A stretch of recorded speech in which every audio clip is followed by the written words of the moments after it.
అత్యుత్తమ ప్లేస్మెంట్స్ తో ఎంఎన్సీ కంపెనీలలో ఉద్యోగమే లక్ష్యమా? ఇంజనీరింగ్ చదవాలనే మీ పిల్లల కలని కేజీ రెడ్డి కాలేజ్ తో నిజం చేసుకోండి. ఇప్పుడు రేవంత్ రెడ్డి కూడా అలాగే వచ్చారు కదా, అదర్ పార్టీ నుంచి ఫస్ట్ బీఆర్ఎస్, తర్వాత టీడీపీ, ఆ తర్వాత కాంగ్రెస్కి వచ్చిన తర్వాత హౌ హీ కుడ్ బికమ్ ఒక వర్కింగ్ ప్రెసిడెంట్ అయినరు, ఆ తర్వాత సీఎం అయినరు, ఎట్లా అయినరు?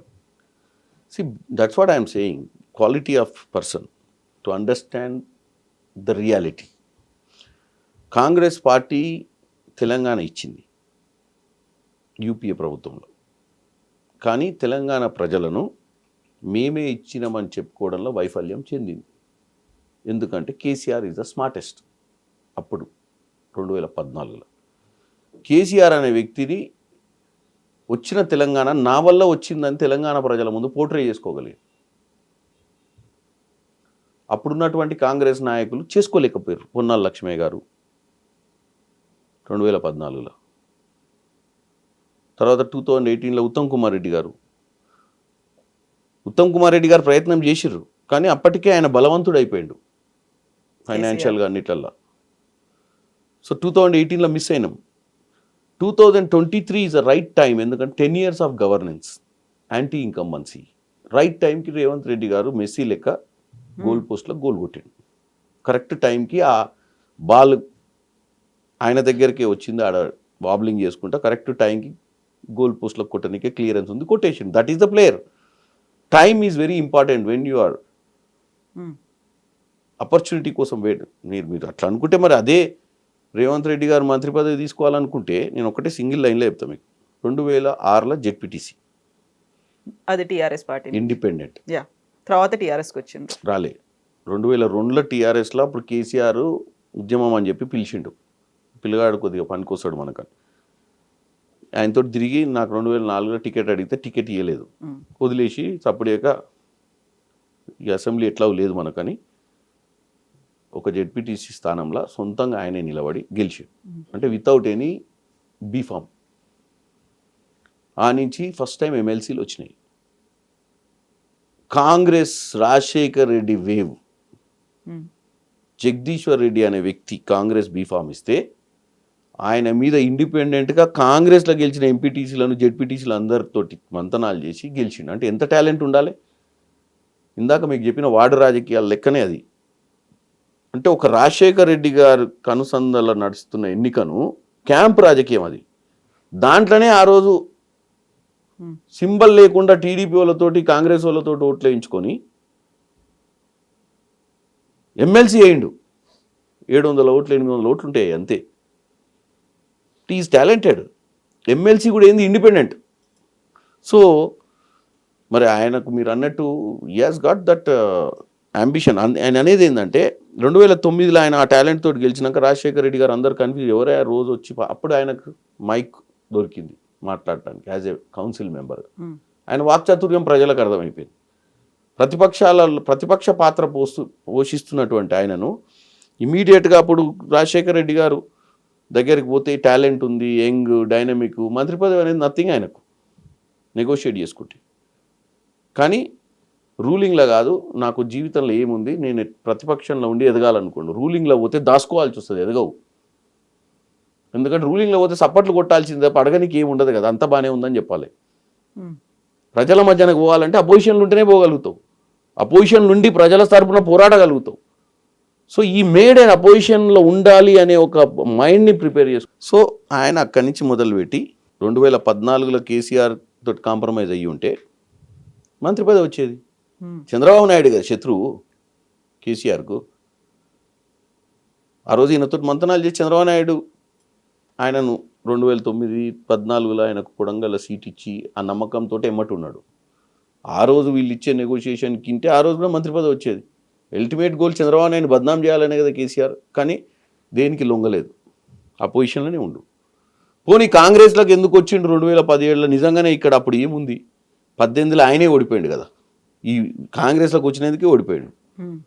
కానీ ఆ హీట్ని కూడా తీసుకొని ఇక్కడున్న పోరాటం, ఇంటర్నల్ ఫైట్ ఎట్లుంటుంది కాంగ్రెస్లో అంత ఈజీ అయింది. కొత్తగా రాగానే ఆయనకు ఏమన్నా ఇస్తరాకులు పెట్టి భోజనం అయితే పెట్టరీడా, మళ్ళీ లైన్లో రావాల్సిందే కదా. 2017లో కాంగ్రెస్లోకి వచ్చి కూడా అపోజిషన్లోనే ఉండు. ఆయన December 7 2023 నాడు మొట్టమొదటిసారిగా రూలింగ్లోకి వచ్చి ప్రమాణ స్వీకారం చేసి ముఖ్యమంత్రి అయింది. ఆయన గ్రాఫ్ అంతా అపోజిషనే. ఈ రోజు కూడా ప్రజలు అర్థం చేసుకోవాల్సిందేనా, నాయకులు అర్థం చేసుకోవాల్సిందేనా, షార్ట్ కట్ ఉండదు. లాంగ్లో కూడా పోయినా ఎగెనెస్ట్ విండ్ పోయి ఫైట్ చేసేటోడికి ఆపర్చునిటీస్ ఎక్కువ ఉంటాయి. విండ్ తోటి పోతే అందరు ఉంటారు కదా దాంట్లో, అందరు దాంట్లోనే పోతుంటారు. ఆ విండ్లో ఎక్స్ట్రాడినరీ లగ్జరీ ఏమి ఉండదు. కిరణ్ కుమార్ రెడ్డి ఎట్లా అయినరు ఎంపీ? అసలు యాక్చువల్గా యూత్ కాంగ్రెస్లో చాలా కీలకమైన రోల్ ప్లే చేసిండ్రు. ఆ తర్వాత సడన్గా అక్కడ నుంచి అదే పార్టీ నుంచి సస్పెండ్ అయినరు, బయటకు వచ్చిండ్రు. నోవేర్ ఎక్కడున్నారో ఏం చేస్తున్నారో తెలియదు. టక్కున ఎలక్షన్స్ వచ్చినాయి, రేవంత్ రెడ్డి మిమ్మల్ని సెలెక్ట్ చేసుకున్నారు, మీరు ఎంపీ అయిపోయినరు. ఏం ఉండాలి అసలు, అర్హతలు ఏంటి అసలు? కిరణ్ కుమార్ రెడ్డి కథ చూసి చాలామంది కూడా రాజకీయాలలో చేతులు గార్చుకోవద్దని చెప్తున్నా. ఇది అంత లక్ గేమ్. నేనేమి పెద్ద ప్రజానాయకుని కాదు ఎంపీ కాకముందు, ఇప్పుడు కూడా కాదు.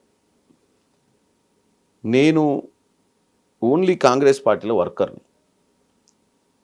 కాకపోతే మనం ఎన్నుకున్న నాయకుడు ఎవరితోటైతే పని చేస్తామో కరెక్ట్ నాయకుడిని ఎన్నుకోవాలి. నిన్ను గుర్తించే నాయకుని దగ్గర పనిచేయాలి.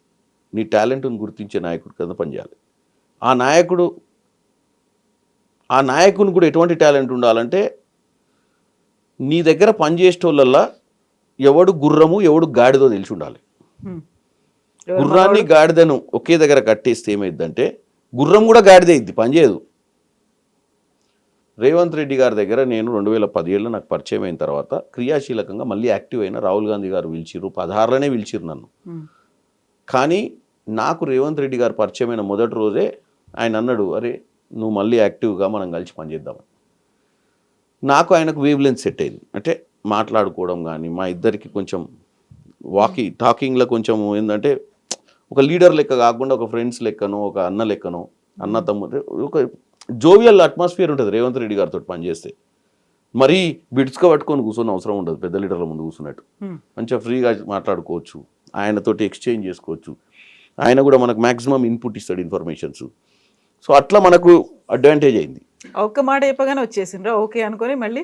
ఓకే అని ఏం కాదు, కొన్ని రోజులు అంటే ఆయనతో మాట్లాడుతుంటే ఆయన మాట్లాడే చమత్కారపు మాటలు ఇవన్నీ కూడా ఏంటంటే ఆసక్తికి గురి చేసినాయి. నన్ను చేసి రెగ్యులర్గా పోవడం ఆయన దగ్గరికి. నాకు కొన్ని పనులు చెప్తే పోయి పటాపట్ చేసుకొని రావడం. ఢిల్లీలో కూడా నాకు కొంతమంది ఫ్రెండ్స్ ఎక్కువ, అప్పుడు యూత్ కాంగ్రెస్ ఉంది కాబట్టి మేము ఎక్కువ ఢిల్లీ పోయినప్పుడు అందరినీ కలిసేటోళ్ళము. ఈయన కూడా ఢిల్లీ కొత్త కాబట్టి అంత పరిచయాలు, ఫ్రెండ్స్, ఒక అట్మాస్ఫియర్, అందరు కూడా లైక్ చేసేటోళ్ళు ఆయన ఎవరు కలిసినా. ఎందుకంటే ఇమీడియట్గా కలిసిపోతాడు మనుషులతోటి. సో నేను 10 ఏళ్ళకి పరిచయమైన. ఇప్పుడు ఆయన దగ్గర చూడండి, అందరు పాత ఫ్రెండ్స్. నేను ఒక్కనే కొత్తోని. కాకపోతే నేను ఆ కొడంగల్లా వాళ్ళ ఇంటి దగ్గర 2018 అరెస్ట్ అయిన ఎమ్మటున్నా 2017 తర్వాత కంటిన్యూ ఉన్నాయని ఎమ్మటి. ఎందుకంటే నాకు రాజకీయం మీద ఇంట్రెస్ట్ పెరిగింది.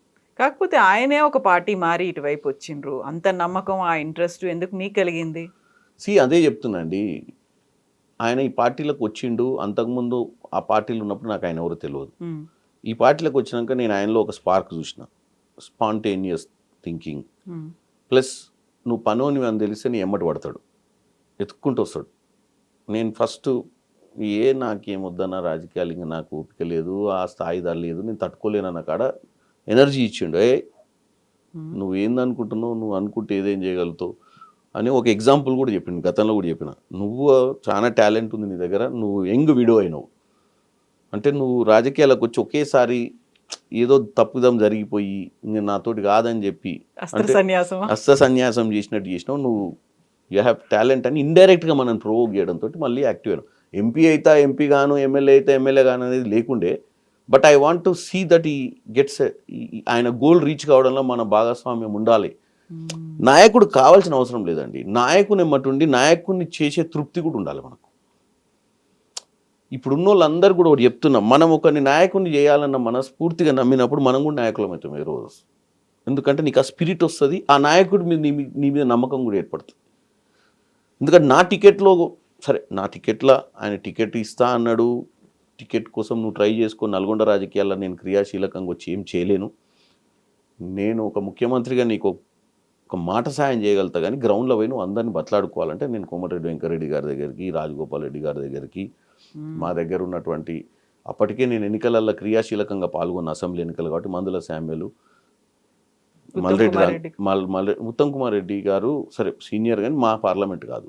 మాకు ఉన్న ఎమ్మెల్యేలు మల్రెడ్డి రంగారెడ్డి గారు, మందుల శామ్యుల్, వీరేశం, రాజగోపాల్ రెడ్డి గారు, కుంభం అనిల్ రెడ్డి గారు, బీర్ లాలయ్య గారు, వీళ్ళంతా మా ఎమ్మెల్యేస్.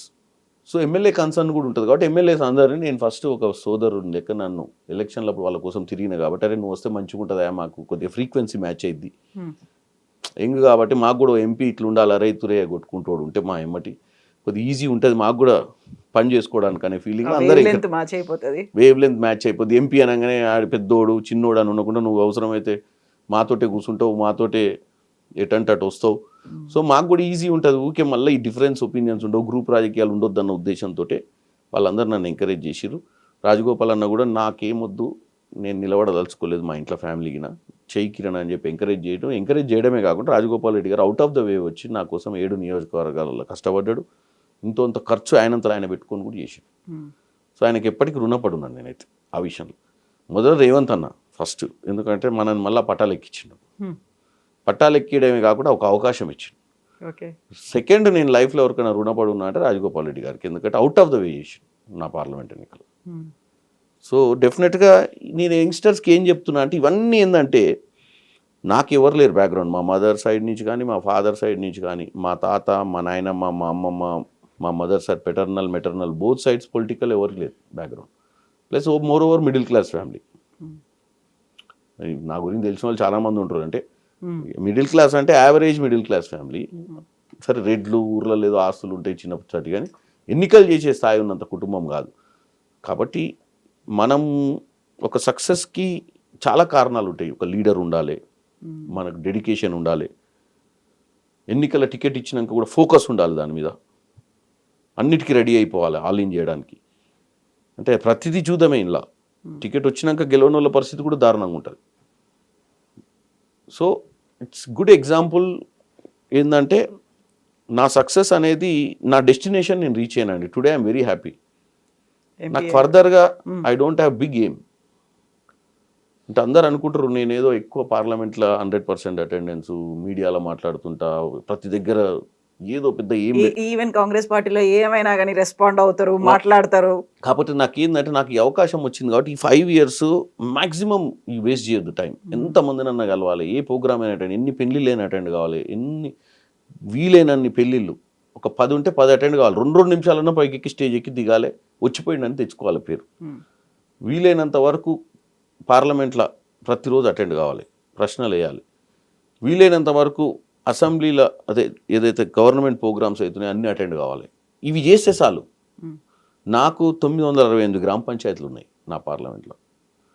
దగ్గర ఇప్పుడు కొత్త మున్సిపాలిటీలు జిహెచ్ఎంసీలో కలిసిన వాటి 12 మున్సిపాలిటీలకు ఎన్నికలైంది, 13 ఎకరకలు కాలేదు, 16-17 మున్సిపాలిటీలు ఉన్నాయి కార్పొరేషన్లతోటి, అంటే ఇప్పుడు జిహెచ్ఎంసీలో. సో ఇవన్నిట్లలో కూడా ఒక్కసారన్నా ఆ ఊరికి పోవాలి. ఏది ఈ 968 గ్రామ పంచాయతీల ఆ ఊర్లో పోయి ఆ చౌరస్తాల ఆ బొడ్రాయి కాడ ఒకసారి కూర్చొని 10 మందితో మాట్లాడొస్తే నేను సక్సెస్ అయినట్టు. ఓకే, అంత అవకాశం రావాలని కోరుకుంటున్నాను. మీరు అన్న